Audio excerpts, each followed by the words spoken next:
Hey everyone, it's Steven with the Gainesville Target Range, and today I'm going to be talking about two really popular weapon lights, the Surefire X300 and the Streamlight TLR1.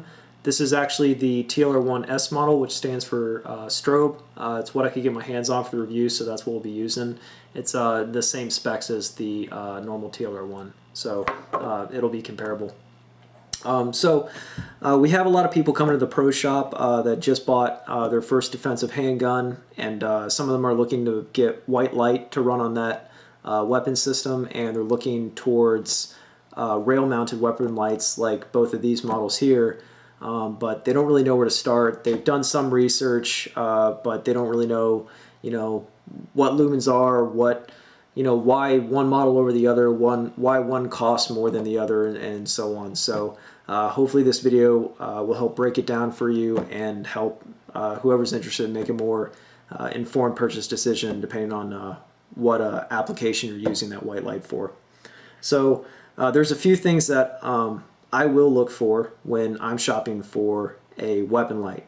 The first being is I'm going to look for an LED light over an incandescent light. The reason why LED lights have become really popular in the past few years, especially with weapon lights, for a few reasons. The first one is LEDs use batteries more efficiently than incandescent lights. LED lights tend to be power regulated, which actually means these lights have little computers in them, which helps regulate the heat and also make sure that there's a consistent light output through the advertised runtime of the light, runtime of that light. One of the big reasons why LEDs have become so popular is also they are virtually immune to breakage. The LED diodes are much more robust than the incandescent bulbs, mainly because there's no bulb to break on the LED. So on a weapon light, to where the whole thing is, this is going to be mounted to a system that's going to be constantly vibrating and shaking back and forth. You're going to be drawing this from a holster, smacking it off of it, banging it into things. It's nice to know that the LED system is something that's not going to be affected by that abuse. And one of the last real big differences between LEDs and incandescent bulbs is when it comes to the batteries getting low. And I'm sure you've had this experience with some of the older mag lights and other incandescent flashlights. Is you're using it and everything's good, and then all of a sudden it just dies. And you make it a little bit of a flicker or make it dim for a second or two, but then it's gone on you, and you don't really have any heads up. And in a tactical environment, that's really bad news. You really want to make sure that before you go into a dangerous situation that you know that you can rely on that light to work for you. So the difference is with LEDs, what actually happens when the batteries start getting low on it, the light just slowly starts to get less and less bright, just gets dimmer and dimmer over a period of time.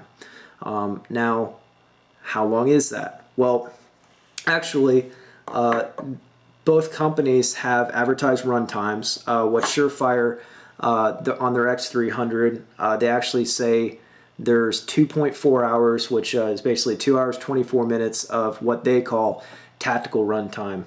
And what they say tactical run time means is how long the light will run until it drops below 50 lumens. And the same thing with the Streamlight TLR1 is they advertise on what they call their regulated run time, 2.5 hours, so 2 hours 30 minutes of run time. Now, what does that mean though?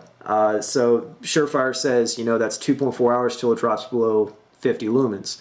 Well, does that mean that it's 170 lumens, it's max output for 2 hours 20 minutes, then it drops to 50? Or over that 2 hour and period, is it slowly getting more and more dim? And that's what we want to know. Is it, do you actually have that max output time for the advertised time, and then it just dies over a period of time? How does it really affect the light? So what we did was we actually took both lights, and these are both brand new lights, and we put a fresh set of batteries in both. We turned them on at the exact same time, and we started a timer. and we were actually really impressed with both companies. Since both, this is saying it's running for 2 hours 24 minutes, this 2 hours 30 minutes, so essentially they have the same run time. Actually, both lights stayed at essentially their beginning brightness up to about 2 hours and 45 minutes. So it's always good to see a company, you know, kind of shortchanging themselves, so that, you know, when you see it's going to run for this amount of time, you're confident that it's going to run for that amount of time. And what actually happened was around 2 hours and 45 minutes, that's when we really started to see a difference in brightness. We could actually see a noticeable difference. We compared it against another X300 actually that had brand new batteries in it, and you could actually see a difference in how bright it was. But what we tried to do was actually see how long till the light just actually flat out died. And well, 5 hours later, the light was still going. Actually, it was really dim, but yeah, both lights were still going, and we figured we might be here, you know, all night long if we tried to keep these things on.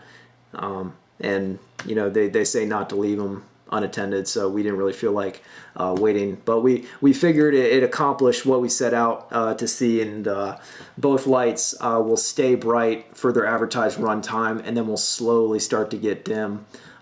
There's actually about a 15 to 20 minute window after that advertised run time to where it's started to get dim, but it was still, you know, up there in lumens to where it could still be used effectively. Then, you know, after that, it really started getting dim to where it no longer could have been utilized to, say, blind someone temporarily or disorient them, just because the lights just weren't bright enough anymore. So that was really good to find out about both of these lights.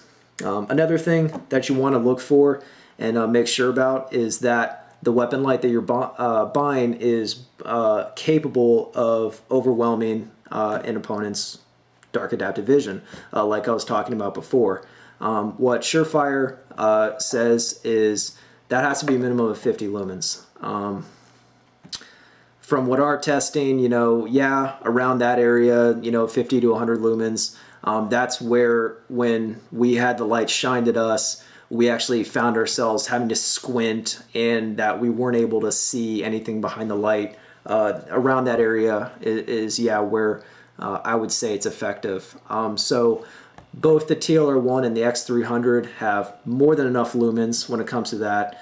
So the X300 advertised at 170 lumens, Streamlight TLR1 advertised at 160 lumens. So, okay, 10 lumen difference, but when you're getting them both shining in your face, you can't really tell the difference. They're comparable. They both run off of two CR123A batteries like this. You can actually buy them from Surefire and Streamlight. Also, the great thing about the CR123A batteries is the lithium battery is it'll last a lot longer, and it's a lot more efficient than your alkalines. So that's another good thing that you can be looking for in a weapon light, is see if it runs that battery system.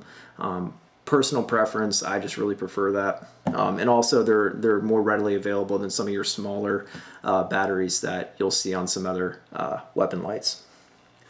So other things, moving on to some other features that you want to make sure that you look for when you're buying a weapon light. Like I was mentioning before about the LEDs being much more durable, you need to make sure that your light is tough enough to operate under your weapon's recoil and be able to operate in some of those adverse weather conditions that you may encounter. So that would be, for example, rain. And both of these lights, when it comes to that, are waterproof. The Streamlight TLR1 is rated waterproof to 1 meter, and the X300 is rated waterproof to 22 meters. Now, what does that really mean for you?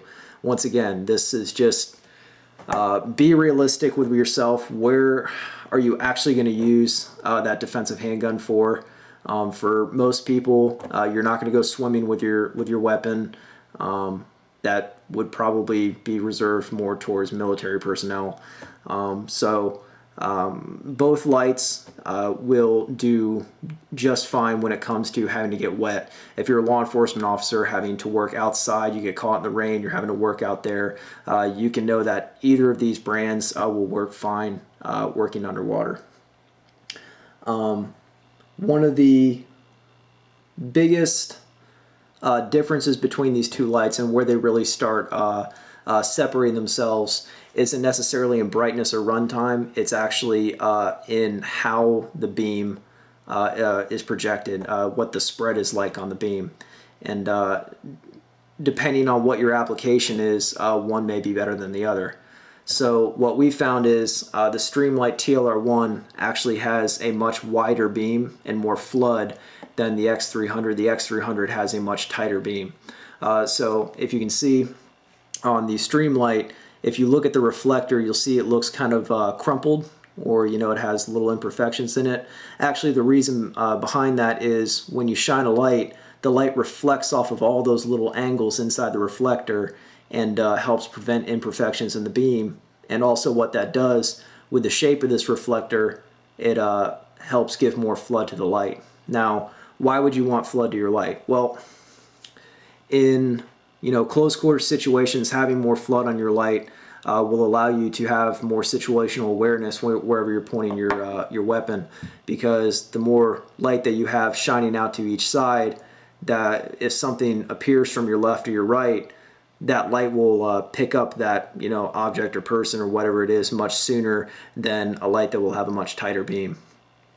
Downside of this light, and where the X300 starts to shine, is it'll have a lot more flood, but then when you try to bring this light out at distance, it's not going to have the same amount of blinding effect that the X300 would. As you saw earlier when we were showing the video of the two beams and when we were doing the runtime test, that the X300 had a much tighter beam. And as you can see, the reflector, what Surefire calls their TIR lens, is actually smooth. And it may be hard to see in the camera, but it's also much deeper. It's like a deep dish reflector, which allows that beam to be much tighter and to have a much longer throw. Now the pros of this is, this allows this light to be much more versatile than the TLR1 as far as weapon systems. Because on a handgun, especially in really close situations, it really isn't going to matter as far as trying to keep a really tight beam and having a lot of throw.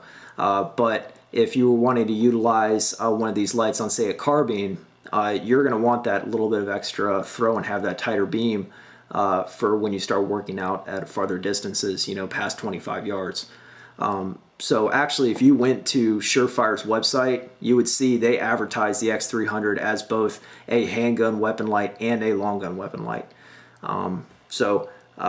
Tighter beam, longer throw, will be able to blind an adversary out at longer distance. So for law enforcement applications, for felony stops, or clearing a house, whatever situation that you'd make contact with someone and they may be at longer distance, this light will be able to reach out farther than this one. The TLR1, less reach but more flood. So on an inside situation, inside a house, you're going to have more situational awareness as far as your peripheral vision is concerned. And also, there's not going to be as much of a central focus beam as this X300, which means that there's less chance of what they call splashback or blowback from the beam, which basically means you're shining the light and that really bright beam shines off of a wall, and a lot of walls inside houses are light colors like white or beige, and that light actually shines back and reflects back off the wall and silhouettes you, which is obviously bad. You don't want to reveal your position.